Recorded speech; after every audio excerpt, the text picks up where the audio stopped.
FinTechTalk, the live webinar with no presentations, no PowerPoint, just talk.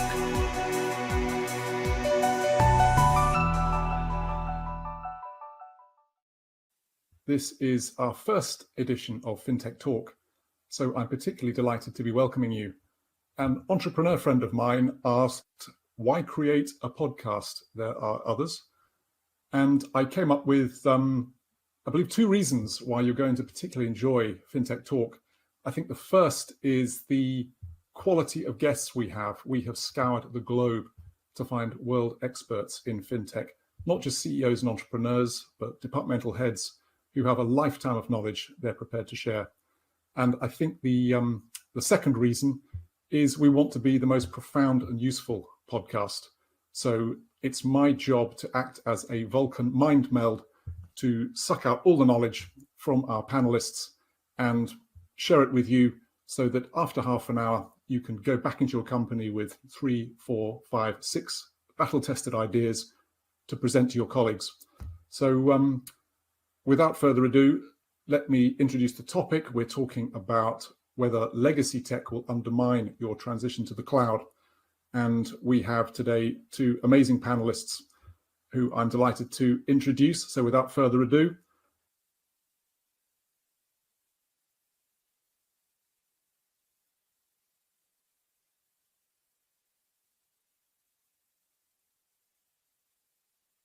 works for Standard Chartered, and that is an organization that requires no introduction. It is one of the world's most famous banks.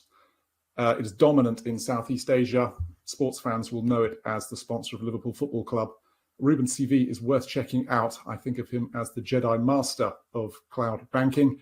But Ruben, perhaps you could just tell us what you actually do at Standard Chartered. Hi, yeah, for sure. So at the moment, I'm running the cybersecurity advisory and DevSecOps, and what that is basically focused on secure by design, trying to make sure that anything that we build or we buy and deploy to either a platform, be it on-prem or in the cloud, or something that we're using as SaaS as well, that's done and designed securely in keeping with the bank's policies and standards. That being said, we're also trying to put developers at the core of everything that we do and kind of look at them as sitting in pole position and removing any waste. So that's where the DevSecOps comes in, by trying to look at all policies that we have and trying to put that in code to make it faster for them to achieve value and create product. Fantastic. Ruben, so good to have you with us here today. And our second guest is Bianca Butler of Nedbank. Nedbank is one of the biggest banks in Africa. It has a history which traces back to 1831, the Cape of Good Hope Bank, which, in a subject about legacy tech, it's lovely to have an organization with such a rich and prestigious history. South Africa is also an interesting country. It's a country we know with many virtues. It has fabulous wines, great universities, rugby world champions, but it's also a country with a few political problems. There's the concept of load shedding, power cuts to the rest of us. So I'm hoping we can prevail on Bianca just to share a few insights on what it's like doing banking in a country where the infrastructure is maybe low and unreliable, and share some of the maybe practical lessons we can learn from her experiences in mastering that environment. So Bianca, it's so good to have you here with us today. And perhaps, Bianca, you just tell us something about your role at Nedbank. Sure. Thanks, Charles. Thanks for that intro. And hi, Ruben. So at Nedbank, I have an extremely exciting role. I look after all the game-changing innovation stuff. So I've got cloud architecture in my portfolio, DevOps, FinOps, green engineering, and SRE. So all those nice acronyms that I hope don't overwhelm anyone. If you want more information, message me. But basically, my team is accountable for transitioning and evolving the way that we run our IT landscape. Big role. So, yeah, very exciting one as well. Very broad role. Fantastic. And I wish to remind our viewers, if you're using the interface, you can pose questions to our panelists, and I will pass those on, so feel free to do so. And perhaps we could just kick things off by looking at a news story that caught my eye.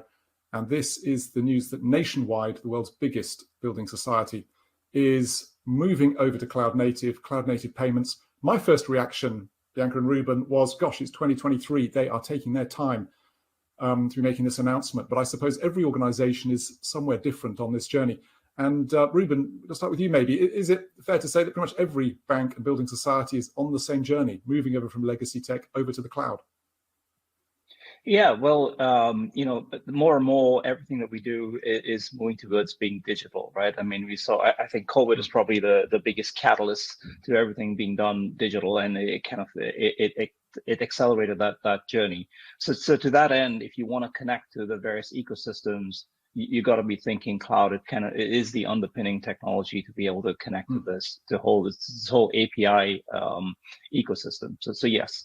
That being said, of course, I mean, I wouldn't say that they're like late or whatever to the party, because it all depends what your starting point is and what they and probably what their objectives and their goals were, right? So where they kick in. Fantastic. Bianca, what's your view? I mean, I'm very snobbish, I suppose. I tend to think all organizations will be better off moving over to cloud native technologies, but perhaps that's not realistic for many organizations. They have a great legacy tech stacks, but there are complications as well. How do you see it? Is it naive to think everyone should be cloud native? So I think that's the big call out here. I think it's less about the fact that they're moving to the cloud and more about the fact that they highlight cloud native tech, because we all know that getting services into the cloud, it's relatively easy. We can move our data center footprint into the cloud, but what value does that unlock? Well, definitely not as much as moving to cloud native, and the effort is certainly less. So I think the call out in this news piece is more around the fact that they're wanting to embrace cloud native. They don't want to replicate what they currently have in the ecosystem into the cloud.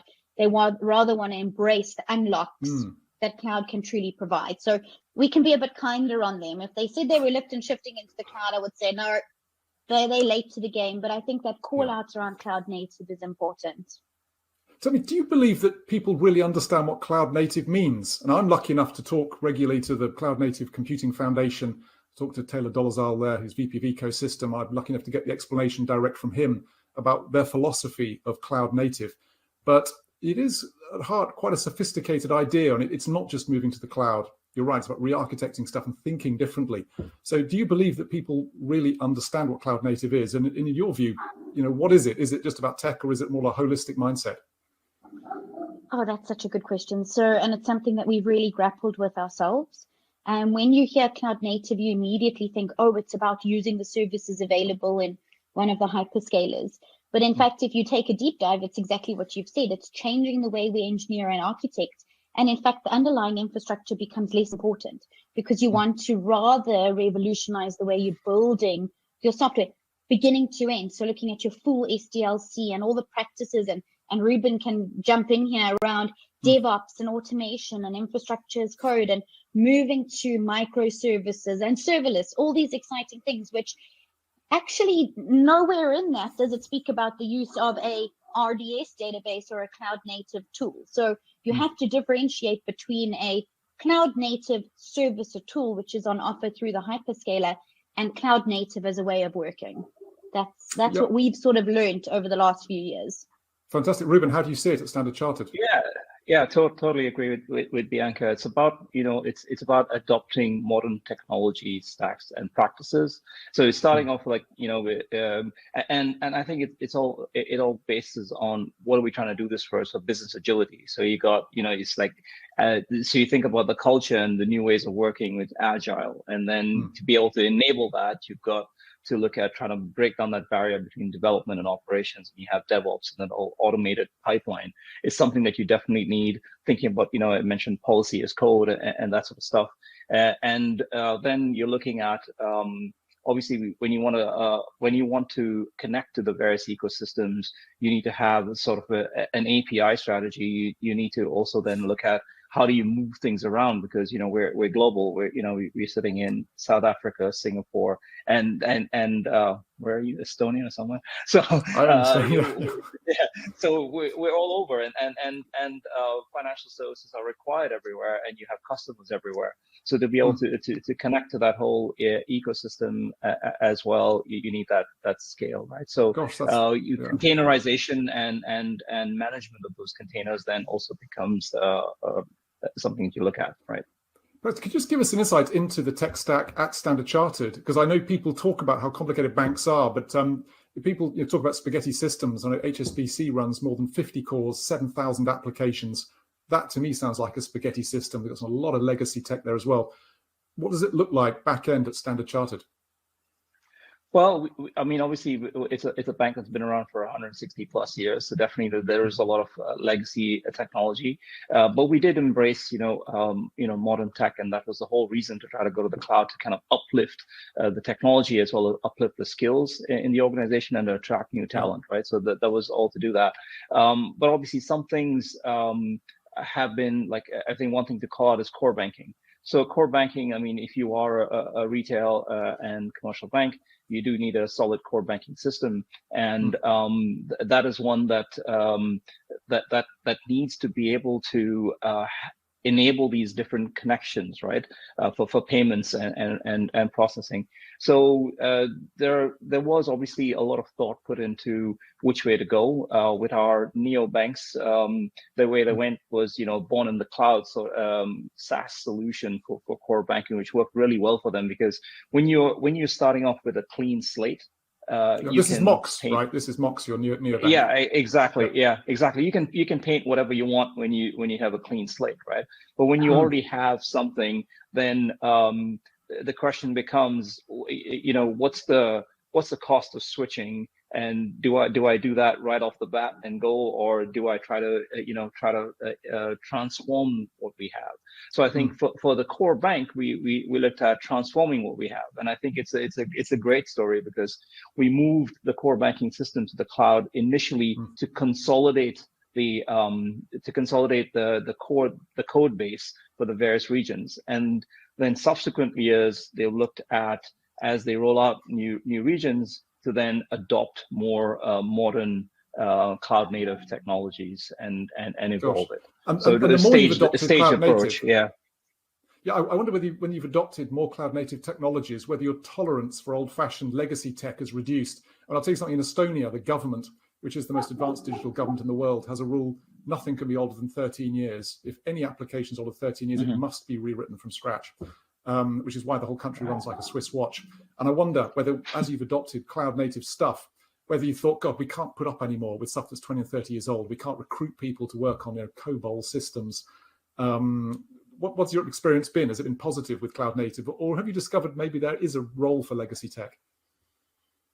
No, I think it is positive, but I think for some things there is, I mean, not a role, but it is just it's a journey, right? I mean, I think as you move ahead and you upskill your talent, you refresh your talent, you are not going to find the skill set for some of those old niche legacy tech, right? So you're going to move away from it.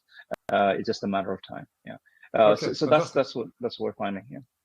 And Bianca, we promised our viewers, let's get into the nitty gritty. I mean, realistically, moving over to the cloud, big promises, but it is not as easy as the vendors make out. So just tell me about some of the challenges that come with, say, Nedbank moving stuff over to the cloud and going cloud native.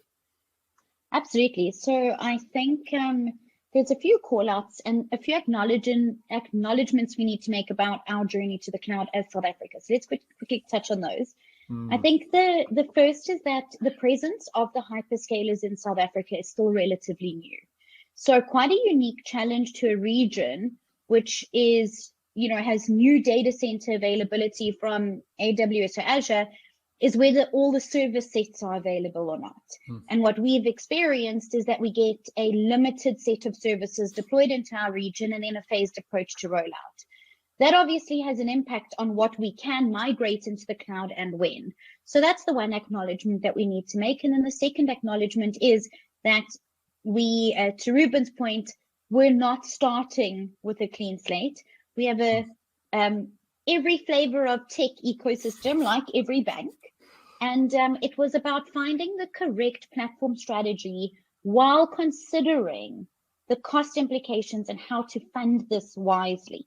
So the last thing we wanted to do was obviously say we're going to the cloud and enter what we know happens when you hit that cloud cost double bubble, because now all of a sudden you are funding your migration to cloud while trying to maintain your on-prem ecosystem, which requires those CapEx investments and stuff. So those are probably the biggest shout outs. And what we have to acknowledge as Nedbank is we took a little bit of a different approach to the funding. So in many instances, and it's something we're so proud of, because in many instances, you find that cloud migrations are run as programs and they're given a budget to get into the cloud. And we said, we're being true to our cloud journey. Let's rather look at our budgets and let's find the CapEx spends we can avoid and funnel those into building our cloud ecosystem. And we've been successful in that. So that's a point of pride for us. We did start, like many, as lift and shift journey, and that was really to build our cloud fitness. And although there's a lot to be said about lift and shift, especially off the back of the cloud native discussions we've just had, it does build that cloud fitness you need. It gives the opportunity to give our engineers the space to learn what it means to run in a cloud environment. It gives our InfoSec friends time to see how they're going to harden it. So we started with that very infrastructure-led approach to cloud of let's just get things into the cloud as an opportunity to learn. And now over the last sort of year, we have transitioned into, these don't like me at the moment. We have transitioned into being more application-led and driving a true modernization strategy. So it's not been easy. I think the holistic nature of the change has challenged us. Fantastic. We have a great question from our viewers. Sergey Kaloshin asks, are there particular tools, apps, or internal services that you won't be moving into the cloud? Anything too much of a headache? Ruben, anything you won't be moving into the cloud? Yeah, I mean, there are some things that we will not be able to move into cloud, but it's actually more driven by compliance and regulatory constraints. So there's obviously in some countries they still have an issue with PII data moving in to the cloud or leaving the shores. So though the applications that deal with that sort of information or data will have to stay on-prem, right? So that is something. The other thing that I think is interesting, right? So when you started the cloud journey, we kind of did this cloud first, right? And with cloud first is you want to think about cloud, and to Bianca's point, you want to think about cloud. What are the CapEx things that you can avoid and do cloud? When we say cloud, it could be, it's not just about building something in a cloud provider, but it's also about using SaaS, right? I mean, it's like you go through that whole analysis. Do we actually need this? What is the value? Is there an advantage to building this, or is it a commoditized product that you can just use off the market and use it as cloud as a service, software as a service? So you look at that as well, and then you determine what to do. So that is one approach initially to get that cloud journey started. But as you move along, and then you got to look at what's the value for it, right? I mean, is it like, are you trying to just get quicker to market business agility or manage, connecting with ecosystems, or is it something that is just running all the time? And it's just a monolith, it's just running all the time, and you will not be able to leverage the benefits of the cloud. So if you're not going to be able to leverage the benefits of the cloud, then no, we're not going to take it, right? So you look at business value. So there is the compliance and regulatory lens, there's the business value lens, and those are the key things to determine what should go or shouldn't go. If I was to ask you, in 10 years' time, do you think everything will be cloud native? I mean, your regulatory stuff is catching up with the state of technology. I mean, if you ask Google whether it should be the cloud, they'd laugh at you. Of course it is. Everything is. What do you think, Ruben and Bianca? Is this simply a question of time, that if you want to model out Nedbank and look forward 5-10 years, is everything going to be cloud native? So I think in 10 years' time, people are going to be saying, oh my gosh, it's cloud native. We need to move on to the next thing. Because that's how fast tech changes, right? So in 10 years' time, this poor new set of engineers are going to be sitting with all the legacy problems that Ruben and I are now creating for the organization. So let's not underestimate that. But I think, jokes aside, I don't know. And I think if we look at the payment space and we look at the number of players and the point around spaghetti and complexity, I think 10 years could be ambitious in some of the legacy ecosystems, which need to be honored and respected. And I always reflect, when I was a child, my mom would say there's a time and place for that. It's the same with technology. So we have to acknowledge that there is a time and place for certain technology stacks. And mainframe, we know, gives us great stability, gives us processing power. We can trust it. So do we just discard that in favor of cloud native, or do we say there's a time and a place for it? So I can't answer your question. I would love to see what happens in 10 years' time, but I think, Ruben, I don't know your thoughts. Yeah, no, I think I'd echo that, because the speed of change, it's so quick, right? So it all depends. I mean, like, what it comes back to what is cloud native, right? Because today, what you have, what you think is modern, you build something, you get kind of locked into set in those ways of doing that thing. But tomorrow it changes, and now all of a sudden that's become legacy, right? Because now you got to reinvent and go to the next thing. So I think it's always I would say that we're always going to be some sort of hybrid environment where we've got some things which are there's either it's critical data or infrastructure that you want to keep it on-prem, or there's some regulatory requirement. What we're seeing a lot of is in the payments world, we're seeing a lot of we're seeing across various countries and regions a push to keep payments data within their jurisdiction, right? So you can solve that by having a country cloud, or maybe in some cases they don't support, like China doesn't really support any of the the usual clouds that we think of being there, right? You have to have something specific to that region. So you might not want to go down that road, and you just leave it on-prem. So it all depends. So I think there's always going to be some sort of hybrid environment. But definitely a hybrid environment, but definitely it'll be modern. Like you keep having to reinvent. And I wonder about, I mean, I tend to be far more pro cloud native, and partly because when I talk to young engineers, it's all they want to work on. I remember talking to the Cloud Native Computing Foundation, and they have an expression there, different company, same team. The tools they're developing, whether it's Kubernetes, containerization, any of that stuff, is being worked on cooperatively by Google, by Amazon, by Spotify, by Netflix, and they're all sharing code, they're all sharing ideas. And I think the membership of the CNCF has a valuation higher than that of the GDP of the European Union. So creating anything proprietarily, you're competing against this absolutely monstrously huge ecosystem. And young people want to be part of that system whereby they can go and work for Google, they can go and work for Netflix, they can go and work for Spotify, and use the languages and the ideas and tools that they've learned. And I just wonder what your experience is of young engineers. If you tell them to go and work on some code base that's 30 years old, I mean, there's a big sigh, isn't there? I mean, you can probably pay them pretty well, but don't they want to work on this cutting edge stuff? Oh, absolutely. I think ingrained in an engineer's DNA is this mastery need coupled with a squirrel behavior, right? We always joke in my team that it's like the little guy in Ice Age chasing, because that's what tech is about, and that's what it unlocks. And they don't want to join an organization where they're going to face laborious internal bureaucracy around putting changes in production, having access to new tech. That is our biggest war for talent at the moment, is positioning our organization as attractive, because we unlock the ability to experiment, play, and move on when you want to move on to new tech types. But it's not always in our favor. Sorry, Ruben. That's right. I mean, what I was going to say, but that's an interesting point that you raised, right? But I think it's more than just modern tech. It's about like large organizations such as ourselves, right? NetBank, SCB, and any other bank. It's large enterprises. You have a multitude of processes and a multitude of hoops to jump through.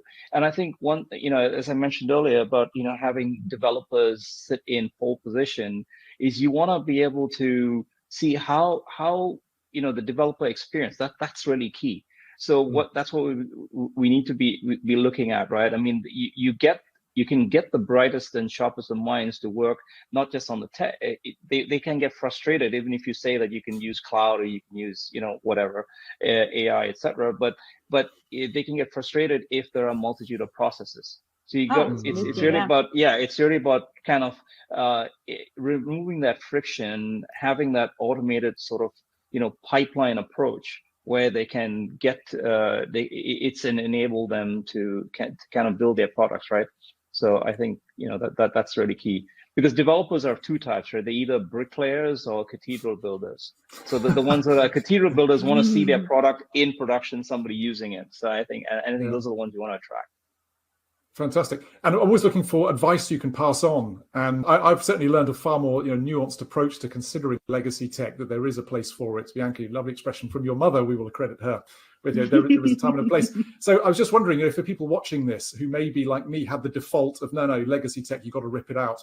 Whether you've got any advice on how to assess the value of legacy tech, and whether you can advise our viewers, if they're in a meeting and someone instinctively is demanding something change, whether there is a good rebuttal for that, a formula, even what do you say to people who are just very obsessively pursuing innovation was for the sake of it? What do you tell people?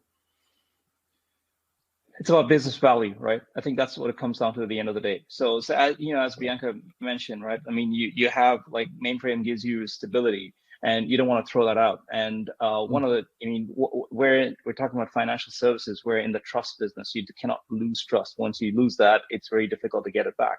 So you don't want to be doing innovation or chasing the latest technology just to do, as I call it, like resume building, right? So it's resume development, not really. Yeah. It's like, make sure that, what is the problem statement, and then you're solving it appropriately. So I think that we're very different to Silicon Valley here. We're not going to move fast and break things. And the culture at Google, where people are rewarded financially and in terms of their career for coming up with an idea, for launching it, and there's no consequences for abandoning that. Hence Google's very long list of abandoned projects. That banking, we think, is completely different. You cannot be experimental in that way. You need to prove business value. Perhaps we could just end this by, I wanted to ask both of you for your favorite fintech company, maybe something that we haven't necessarily heard of, a company that you admire that you think I and our viewers should learn more about. And Bianca, do you have a favorite fintech company? I do, and it was an obvious answer. So I decided to do my research, and I changed my mind because I'm absolutely enamored by a company called Paystack, which is a payments gateway out of Nigeria. And it's because I've had the privilege of learning from them. But when I reflected on the South African context, and I thought, who in South Africa? We have a company called Okeshe. So if you've ever been to South Africa, you'll know we have a very big unbanked market who may or may not be here legally, and often fulfill roles like being car guard attendants, helping you in and out your parking, and they're reliant on change. And you often don't have change to give them, and you feel so bad saying, I'm so sorry, I don't have anything today. What Okeshe has done has provided an opportunity for the unbanked to start receiving funds through USSD. So it's really solved such a nice social problem that we have and made banking more accessible, and they're a great partner of ours. So it would be Okeshe. I can put the spelling in the chat if you want. Oh, yes, please do. We'd love to learn about it. And Ruben, I mean, you must come across amazing fintech companies all the time. What springs to mind? Yeah, we do. But I was thinking more closer to home, and about a problem that we were trying to solve with regards to one of our key markets, Hong Kong, and trying to see how you can attract customers that are in that demographic of that use a lot of digital apps and use a lot of the digital space. And I actually think you let it out earlier, but I was thinking of Mox, and mainly because in the region that we're in Asia, there's a big push for digital. There's it's a very young population all around Asia, and one of the great things that Mox did in the way they set things up is their approach to modern tech, their approach to born in the cloud has created a sort of cookie cutter approach, which that tech stack can then be reused and leveraged for other likewise neobanks in various other countries in the same region. So that's why I think it's a good standout, because we didn't have that market segment covered, and now that's enabling it. Yeah, can you just before we just elaborate a little bit more on that, because it sounded like an exciting project, and I wonder whether you launch something shiny and beautiful like Mox, what the dynamic is. Do the brightest people want to work on it? And just tell us about it, was successful, and whether having something like that is very, as you say, educational for the mothership, perhaps we could call Standard Chartered, and what the relationship is, the sharing of knowledge between the two. Yeah, absolutely. So yeah, I happen to be involved initially when they first got started, right? So we had the initial DevOps pipeline in the mothership, and we kind of helped pass on some of that information. They were able to see what the lessons were learned, what lessons we learned internally. And one of the key decisions that they made was to go with SaaS, right? Is to focus on the end core product and not try to piece together various open source components or any proprietary components, but instead, you go with SaaS components and, you focus on the end product, which is like getting the Mox app out there, getting that to market and be getting access to revenue. So, and also what that helped us do is, by what learnings they had, we were able to take that in and use some of the similar tech internally in the main core bank, as well as I mentioned, we now have another neobank starting up in Singapore called Trust Bank, and they were able to leverage a lot of what Mox has done. So that's why it's the relationship is about like sharing on both sides. Fantastic. We just have one last question before you go, if we can put it on screen. Again, Sergey wants to know, how do you communicate your migration goals before you start your journey? Any tips here, Bianca? Wow. So we did a massive sort of ecosystem discovery to understand exactly what we have running where, what business it serves. And using the categories of criticality, we were able to then define a risk-conscious approach to cloud migration. And as I said, we started our journey with lift and shift. Okay, fantastic. And Ruben, any tips on how to communicate? I think it's both top down and bottom up, right? So it was from the top down initially. Well, initially when we started, it was a project, and we looked at for derivatives pricing. It's an easy one. You're using the cloud as a calculator. You calculate the pricing and you bring it back, and that was the catalyst for the rest. But it's from each business line doing the